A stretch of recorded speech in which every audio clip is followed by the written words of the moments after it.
Hi గారు, welcome to our channel. ప్రస్తుతం మనతో పాటు దాము బాలాజీ గారు, సీనియర్ జర్నలిస్ట్ ఉన్నారు. వారితో ఒకసారి మాట్లాడదాం. సార్ నమస్కారం సార్. నమస్తే. సార్, లేడీ అఘోరి అరెస్ట్ కాబోతుందంటూ వార్తలు వస్తున్నాయి సార్. అంటే తన మొదటి వైఫ్ అంటూ ఒక అమ్మాయి బయటకొచ్చి చెప్పడం చూస్తున్నాం. తనను మోసం చేశాడు అఘోరి అని చెప్పేసి కూడా ఆ అమ్మాయి ఆరోపిస్తుంది. సో నేను కంప్లైంట్ చేస్తాను పోలీసులకు అని కూడా చెప్తుంది. మరి ఈ నేపథ్యంలో అరెస్ట్ అయ్యే అవకాశం ఏమన్నా ఉందా? ఈ ట్విస్ట్‌లన్నీ చూస్తున్నాం అఘోరి ఎపిసోడ్‌లో. మొదటి వైఫ్ అని, ఇప్పుడు రెండో యాహ్! వైఫ్ పెళ్లి చేసుకోవడం అని. ఏంటి సార్ ఈ ఎపిసోడ్ గురించి మీరేం చెప్తారు? అదే చాలా మంది కామెంట్లు ఏం పెడుతున్నారంటే అబ్బాయిలు, హ్మ్. సరే మేము ఎప్పటినుంచో ట్రై చేస్తుంటే ఒక గర్ల్ ఫ్రెండ్ దొరకట్లేదు. ఈ అఘోరి గాడికేంది ఇలాగ అమ్మాయిలు ఎగబడుతున్నారని. హ్మ్. ఎందుకంటే ఆల్రెడీ శ్రీవర్షిని ఇతను ప్రేమలో పడి ఇంట్లో నుంచి లేచి వెళ్ళిపోయి నిన్న యాక్చువల్‌గా వాళ్ళ పెళ్లి వీడియో రిలీజ్ అయింది. అదొక పక్క జరుగుతుంటే దానికి ముందే ఇక్కడ రాధిక అనే ఒక అమ్మాయి, ఆ అమ్మాయి అడ్వకేట్ అని చెప్తున్నారు. ఆ అమ్మాయి ముఖం అయితే చూపించలేదు గానీ ముఖానికి ఇది కట్టుకొని శివరుద్రస్వామి ఆధ్వర్యంలో ఆ అమ్మాయి మీడియాతో మాట్లాడింది. సో ఆ అమ్మాయి, నేను ఆల్రెడీ అఘోరికి నాకు పెళ్ళయింది. నాకు తాళి కూడా కట్టాడు అఘోరి. అసలు శ్రీవర్షిని మెడలో ఉండే వెండి తాళి నాదే అది. దాన్నే తీసుకెళ్ళి అక్కడేశాడు. సో నన్ను జనవరి 1న పెళ్లి చేసుకున్నాడు. తర్వాత జనవరి 30న ఈ అమ్మాయితో తిరగడం మొదలుపెట్టాడు అనేది ఆ అమ్మాయి ఆరోపిస్తుంది. ముందుగా ఆ అమ్మాయి పాయింట్ ఆఫ్ వ్యూ నుంచి మనం చెప్పుకుంటే, ఆ అమ్మాయి ఏమంటుందంటే, నాకు సమస్యలున్నాయి. నేనే అఘోరిని కాంటాక్ట్ చేశాను. దాని తర్వాత అఘోరి వచ్చాడు. నేను ప్రేమిస్తున్నానని చెప్పాడు. సో పెళ్లి వరకు వెళ్ళింది మా సంబంధం. దాని తర్వాత నాకు తాళి కూడా కట్టాడు అని ఆ అమ్మాయి చెప్పింది. ఆ తాలిబొట్టు పసుపు కొమ్ముతో ఉన్న తాలిబొట్టు అది చూపించారు మీడియాకి కూడా.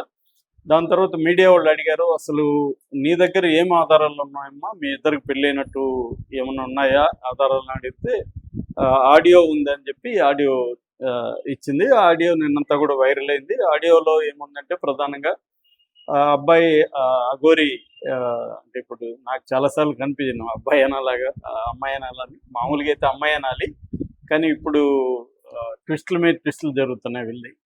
ఈమెమో రాధిక అతను నా భర్త అంటుంది, స్వామి అని పిలుస్తాను నేను అని చెప్తుంది.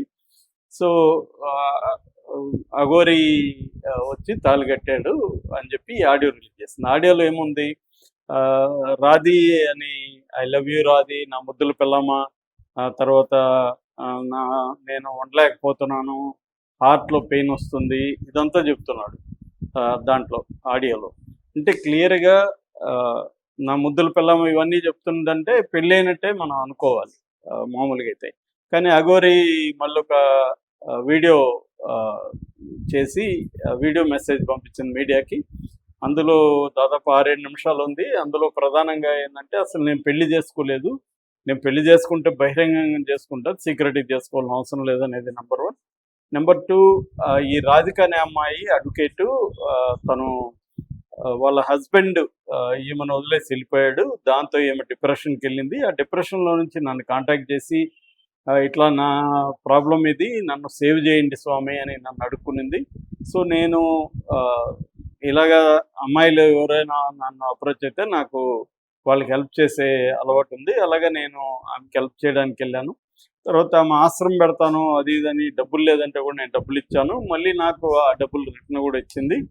ఆ అకౌంట్ అవన్నీ కూడా చూపించాలి. రెండోది, నా ఆడియో చూపిస్తుంది. నా ఆడియోలో నేను అలాగా ఆమెతో ఎందుకు మాట్లాడినా అంటే, ఆమె డిప్రెషన్లో ఉంది, ఒక బాధలో ఉన్న వాళ్ళతో అలా మాట్లాడడం నాకు అలవాటు. అందరితో కూడా నేను I love you, I miss you అని మాట్లాడుతుంటాను. ప్రేమగా మాట్లాడడం నాకు అలవాటు. ఎందుకంటే వాళ్ళు ప్రాబ్లమ్స్లో ఉంటారు కాబట్టి వాళ్ళతో మనం ప్రేమగా మాట్లాడాలనేది నాకుండే ఐడియా. దాని ప్రకారం నేను ఆ అమ్మాయితో కూడా అలాగే మాట్లాడినాను తప్ప, అమ్మాయి నేను పెళ్లి చేసుకున్నట్టు ఒక సాక్ష్యం కూడా లేదు. ఏదో ఒక పనికి మన తాలుబడి తీసుకొచ్చి ఎవరితోనో వచ్చి వాడు చెప్పినట్టుగా విని పెట్టడం తప్ప నేను ఆమెను పెళ్లి చేసుకోలేదు. ఆమెను కాపాడాలని నేను వెళ్ళాను యాక్చువల్గా. ఆమె నిజంగా పెళ్లి చేసుకుంటే నేను ఇప్పుడు దాదాపు మా ఇద్దరిది కూడా శ్రీవర్షిని నా రిలేషన్షిప్ కూడా 1 మంత్ అయింది పబ్లిక్గా ఇదయ్యి. ఎన్ని రోజులు లేదు, ఇప్పుడు ఎందుకు ఈ అమ్మాయి వచ్చింది, కావాలని కొంతమంది ఈ అమ్మాయిని ముందు పెట్టి నన్ను బదనాం చేయాలని ట్రై చేస్తున్నారు. సో ఆమె ఆడియోలు కూడా బయట పెట్టాలి. ఆమె వీడియో కాల్ చేసి, ఎవరు రాధిక వీడియో కాల్ చేసి ఒక చేతిలో పురుగు మందు పట్టుకొని, బాటిల్ పట్టుకొని, నేను చచ్చిపోతాను, నువ్వు నన్ను ప్రేమించాలి, నన్ను పెళ్లి చేసుకోవాలి అంటే నేను అప్పుడు ఈ ఆడియో పెట్టాను. నువ్వు నా ముద్దుల పెళ్ళాము, నేను నిన్ను పెళ్లి చేసుకుంటాను అన్నట్టుగా నేను పెట్టాను. అది ఎందుకు పెట్టా అంటే ఆమె చచ్చిపోకూడదని, బతికుండాలి, ఒక ఆడపిల్ల ప్రాణం నిలపాలి అనే ఉద్దేశంతో నేను చెప్పాను అనేది అఘోరి చెప్తుంది. సో ఇప్పుడు రాధిక ఆల్రెడీ అడ్వకేట్ కాబట్టి కోర్టులో పిటిషన్ వేసి అఘోరిని అరెస్ట్ చేసే అవకాశాలు ఉన్నాయని చెప్తున్నారు. ఆల్రెడీ అఘోరి మీద చాలా కేసులు చాలా పోలీస్ స్టేషన్లో పెండింగ్లో ఉన్నాయి. సో ఇంతకు ముందు అంటే ఎక్కడైనా గుళ్ళ దగ్గర అక్కడక్కడ గొడవలు జరిగినప్పుడు అఘోరి మీద కేసులు అయితే ఉన్నాయి, కానీ ఆ టైంలో అఘోరిని అరెస్ట్ చేస్తే మళ్ళీ ఇది హిందూ వ్యవహారం అయిపోతుంది, హిందుత్వ బ్యాచ్లు రంగంలోకి దిగుతాయి అని చెప్పి పోలీసులు కూడా ఎక్కడ కూడా 2 రాష్ట్రాల్లో కూడా అఘోరి మీద చర్యలు తీసుకోలేదు. కానీ ఇది పర్సనల్ వ్యవహారం కాబట్టి ఒక స్త్రీని మోసం చేసి ఇంకొక స్త్రీని పెళ్లి చేసుకున్నాడు కాబట్టి ఇది ఖచ్చితంగా చట్ట విరుద్ధము. కాబట్టి ఆమె కంప్లైంట్ ఇవ్వచ్చు, ఇస్తే పోలీసులు కూడా అరెస్ట్ చేసే అవకాశం ఉంది. అయితే ఇక్కడ చాలా చిక్కుముళ్ళు కూడా ఉన్నాయి. లీగల్గా ఏంటంటే అసలు వీళ్ళ పెళ్ళిళ్ళు, ఈ 2 మ్యారేజ్లు కానీ, రాధికతో అఘోరి పెళ్లి కానీ, శ్రీవి వర్షంతో అఘోరి పెళ్లి కానీ 2 కూడా లీగల్గా అయితే చెల్లవు. అయితే ఇక్కడ మళ్ళీ ఒక మొదలపు ఉంది. సుప్రీంకోర్టు అనేక సార్లు ఏంటంటే లివ్ ఇన్ రిలేషన్షిప్ని గుర్తిస్తుంది. సుప్రీంకోర్టు లివ్ ఇన్ రిలేషన్షిప్ కూడా మ్యారేజ్ లాంటిది, దాంట్లో కూడా మినిమల్ రైట్స్ ఉమెన్కి ఉంటుంది.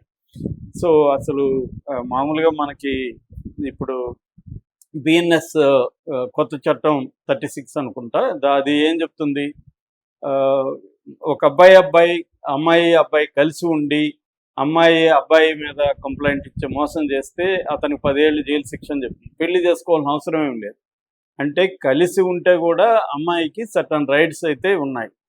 సో కాబట్టి ఇది ఒకవేళ లీగల్గా మ్యారేజ్ కాదు. మ్యారేజ్ అంటే ఏంటి, వారసత్వ హక్కు కానీ, భరణం కానీ, పిల్లలు ఉంటే పిల్లలకు సంబంధించింది కానీ, ఇవన్నీ ఎక్కువ హక్కులు అనేవి special marriages act, Hindu marriages act, ఈ 2 చట్టాలు ఈ హిందూ మ్యారేజ్ని గుర్తిస్తాయన్నమాట. సో అప్పుడు ఉమెన్కి, పెళ్లి చేసుకున్న ఉమెన్కి కంప్లీట్ రైట్స్ అనేవి ఉంటాయి. కానీ ఈ కలిసి ఉండడం, లివ్ ఇన్ రిలేషన్షిప్ అనే దాంట్లో లీగల్గా అది వ్యాలిడ్ అయినప్పటికీ వాళ్ళిద్దరూ సంబంధించి ముఖ్యంగా ఉమెన్కి ఎక్కువ హక్కులు అయితే ఉండవు, లిమిటెడ్గా అయితే ఉంటాయి. అంటే అతను ఏమన్నా ఈ అమ్మాయిని బలవంతంగా వదిలించుకొని వెళ్ళిపోవడం అట్లా ఏమన్నా చేస్తే ఖచ్చితంగా ఉంటుంది. కాబట్టి ఇప్పుడు ఈ అమ్మాయి కంప్లైంట్ చేయొచ్చు, నాతో కాపురం చేశాడు, నాతో పెళ్లి చేసుకున్నాడు ఈ అఘోరి, నన్ను వదిలేసి వెళ్ళిపోయాడు అనేది అమ్మాయి కంప్లైంట్ చేయొచ్చు. ఖచ్చితంగా ఇతనికి అరెస్ట్ అయ్యే అవకాశం అయితే ఉంది ఆ యాంగిల్లో. పైగా అమ్మాయి అడ్వకేట్ కాబట్టి అమ్మాయికి ఈ చట్టాల గురించి కూడా తెలుసుంటుంది. కాకపోతే మామూలుగా నిన్న అమ్మాయి మాట్లాడింది చూస్తే ఆ అమ్మాయి నేను కంప్లైంట్ చేయబోతాను, నేను అరెస్ట్ చేయబోతానని ఎక్కడ మాట్లాడలేదు. అంటే మేబీ అమ్మాయి ఒక వార్నింగ్ లాగా ఇది ఇచ్చినట్టుగా ఉంది. అంటే వాళ్ళకి పెళ్ళి అవ్వకుండా ఆపడానికే ఇది చేసినట్టుంది. అందుకనే త్వరపడి వాళ్ళిద్దరు కూడా పెళ్లి చేసుకున్నట్టుగా మనకు అర్థమవుతుంది. అంటే అది లీగల్గా ఒక ఆశ్రమంలో మధ్యప్రదేశ్లో మంత్ర ఉచ్చారణల మధ్య గురువు వాళ్ళ మధ్యనే పెళ్లి చేసుకున్నారు. వాళ్ళు కూడా జాతి కోసం, సనాతన ధర్మం కోసం వీళ్ళిద్దరిని నేను ఆహ్వానిస్తున్నానని కూడా ఒక ఛానల్లో వాళ్ళ గురువు కూడా చెప్తున్నాడు. అంటే ఇక్కడ ఏంటంటే సనాతన ధర్మం ఎవరినైనా ఆదరిస్తుంది అని చెప్పడానికి ఒక అఘోరిగా మారిన ట్రాన్స్జెండరు మరొక అమ్మాయిని పెళ్లి చేసుకున్నా కూడా మేము ఆశీర్వదిస్తాం, బికాస్ సనాతన ధర్మానికి వీళ్ళు పనిచేయాలి. సో సనాతన ధర్మానికి పనిచేస్తే ఎవరైనా కూడా మేము ఆహ్వానిస్తాం అన్న పద్ధతిలో అక్కడ ఆశ్రమ గురువు మధ్యప్రదేశ్లో మాట్లాడారు.